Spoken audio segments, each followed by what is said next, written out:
To do and not to do. Sit on your hands, probably the best advice I can give people, especially when you come into a lot of money until you get comfortable with having that wealth.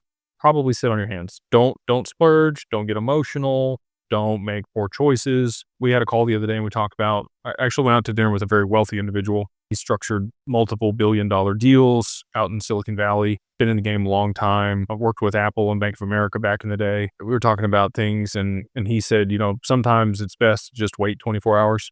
If you're ever caught up in emotion or thinking through something and it's weighing on you or you feel like you urgently need to make a decision, sometimes it's best to sit with yourself and reflect on that and make sure it's the right thing. And if 24 hours you still want to do it, cool. But a lot of the time, after some time passes, you may not have that same urgency to get something done. So those would just be a few things. Take your time, educate yourself, make sure you're positioning yourself well. I would recommend most people set up at least an LLC if you've got north of $50 to $80,000 in crypto.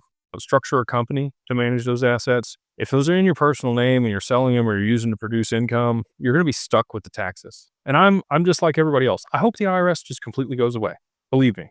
But you still want asset protection, and you're going to get that if you set up a Wyoming LLC and it's you got the corporate veil intact. If you've done all the corporate governance and the filings and everything the way that you should, you're doing the meeting minutes, board resolutions, and you've issued the stock and all the stuff that we work with our paralegal group to do. If you've done all that, you're going to get, a lot of protections. You get charging order protection there in Wyoming. So if somebody sues you personally, they won't be able to get those assets. Very similar to a trust. You're not going to get the probate protection that you would with a trust with this LLC, but it's immediately going to have some creditor protection if you've done it the right way. And you can do things to amplify that. You can put the first lien against the company by yourself so that if somebody else comes to sue you, you get the assets before they do.